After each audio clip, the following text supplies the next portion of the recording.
السلام علیکم ورحمۃ اللہ وبرکاتہ۔ اعوذ باللہ من الشیطان الرجیم، بسم اللہ الرحمن الرحیم۔ محترم سامعین، میں امید کرتا ہوں اب سب خیریت سے ہوں گے۔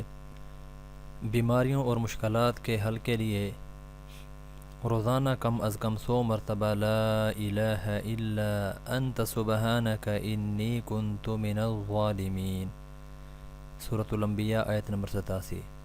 اس کو پڑھیں، روزانہ صبح اور شام 3 مرتبہ پڑھیے ہر موذی چیز سے حفاظت کے لیے۔ اعوذ بکلمات اللہ التامات من شر ما خلق، ترمذی شریف کی حدیث 3604۔ روزانہ صبح اور شام کو 3 مرتبہ یہ بھی پڑھیے ناگہانی آفتوں سے حفاظت کے لیے۔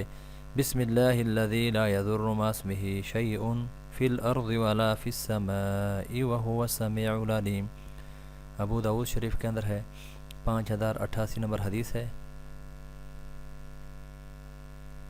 روزانہ صبح اور شام 1 مرتبہ پڑھیے جب دہشت اور گھبراہٹ ہو۔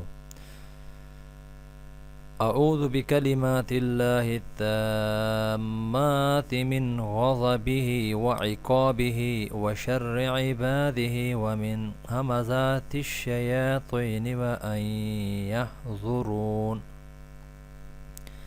یہ دعا کثرت سے پڑھیے۔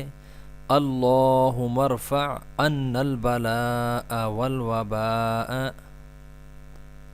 روزانہ 313 مرتبہ پڑھیے حسبنا اللہ ونعم الوکیل، روزانہ 3 مرتبہ پڑھیے سورہ اخلاص۔ قل بسم اللہ الرحمن الرحیم، قل هو اللہ احد اللہ الصمد لم یلد ولم یولد ولم یکن له کفوا احد، روزانہ 3 مرتبہ پڑھیے سورۃ الفاتحہ یعنی الحمد شریف۔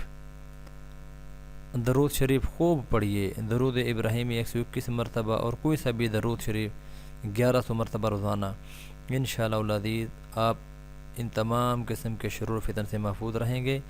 313 مرتبہ روزانہ رب غفر لی، کوئی مشکل نہیں ہے، رب غفر لی، رب غفر لی، اس کو پڑھنے کا معمول بنائیے۔ 25 یا 27 مرتبہ اللہم اغفر لی وللمؤمنین والمؤمنات، مجمع الزوائد کے اندر ہے۔